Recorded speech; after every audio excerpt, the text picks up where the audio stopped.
There's a famous Woody Allen film called Love and Death, and those could be probably the two most prevalent aspects of the music of Sergei Rachmaninoff, this man who was the quintessential romantic and never gave up on his romanticism, even though he lived until 1943, by which time Stravinsky and Schoenberg and Varese had been shocking the world with their then modern compositions. As late as 1941, Rachmaninoff was writing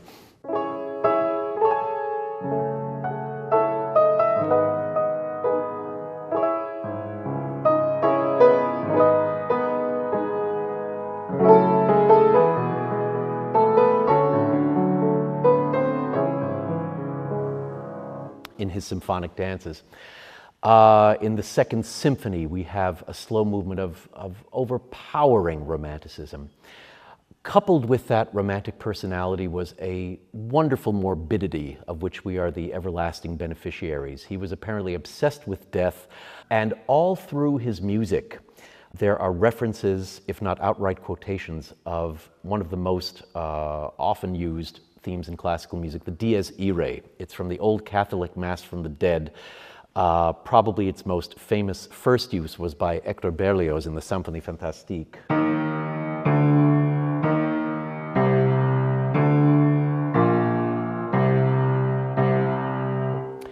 And Rachmaninoff was constantly using it, sometimes in ways that were cleverly disguised, for example, in his vocalese.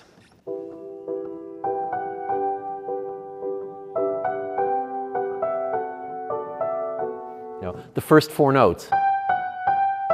There it is again. In the scherzo of his Second Symphony,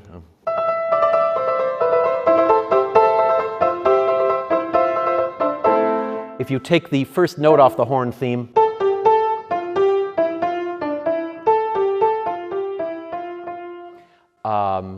and he must have taken like a fish to water when he became aware of Arnold Böcklin's famous painting, The Isle of the Dead.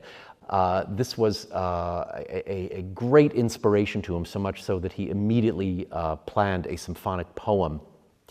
At one of our early rehearsals for Isle of the Dead, I told the Philharmonic that the Rachmaninoff work in some ways is like a tragic,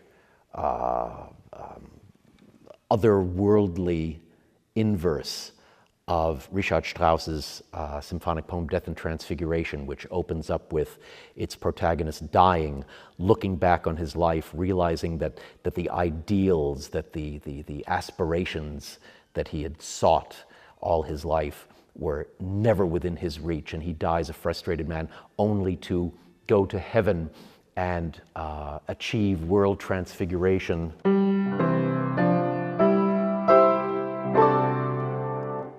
Sounds a little like John Williams, doesn't it?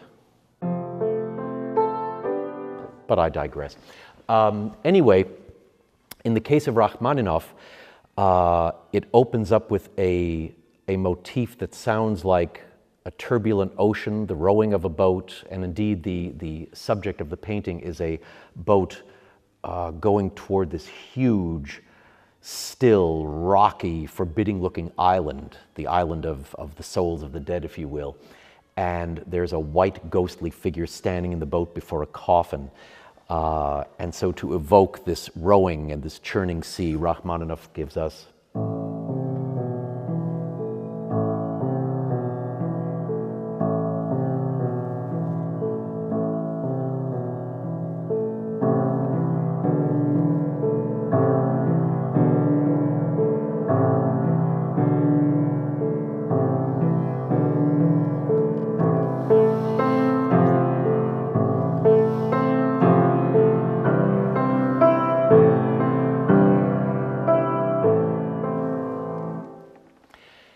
And according to a program note that I once read, Rachmaninoff's imagination led him to think that perhaps this ghostly figure went to the island, was trying to look back on life and all of its joys, and then in a panic realized that those joys are all over, and the orchestra builds to this horrifying, angry climax, which then goes back to the rowing motif. Perhaps the protagonist has gone to the shore and sees the boat already leaving to get another soul.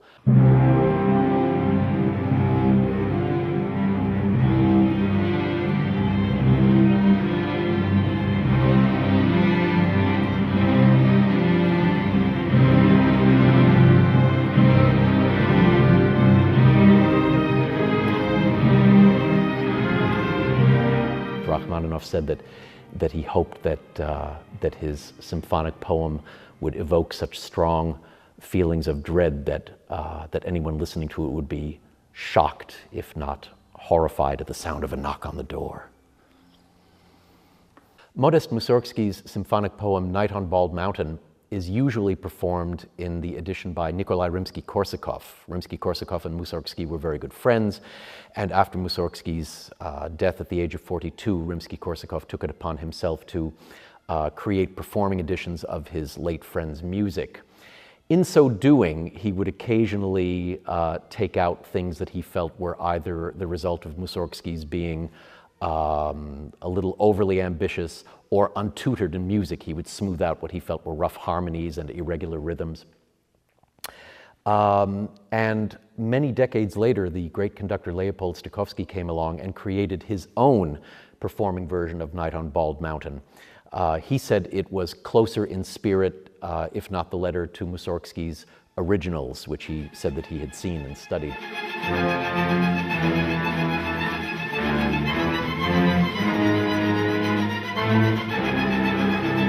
In some ways, Stokowski tends to be a little more over the top. He goes for the oral jugular a little more than Rimsky-Korsakov did.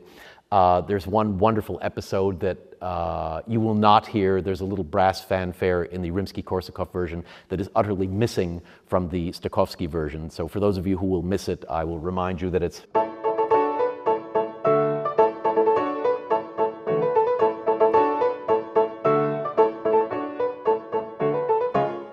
You will not hear that in our performance. What you will hear is most of the same material in a different orchestral guise, and the other difference between these versions is that Rimsky-Korsakov ends with a trailing out in the distance. When the sun comes up, the spirits go back to their graves, and we're left in the peacefulness of the night. Whereas in Stokowski's version, we get a grand, glaring D major sunrise for having endured all those evil spirits. One of the many cliche themes known to people who aren't even familiar with classical music is whenever you want to evoke an atmosphere of gloom and doom, you start going.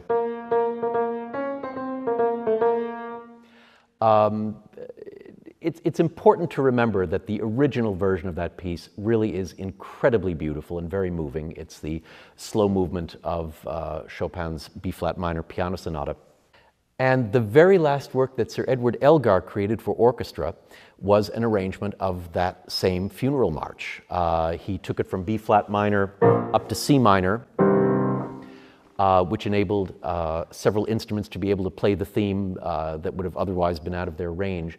And he really created something quite beautiful out of this piano work. It does work quite well as an orchestral work. If you've never heard it orchestrated, this is your big chance. It fits in quite well with the other uplifting and inspiring works of music on this death-laden program.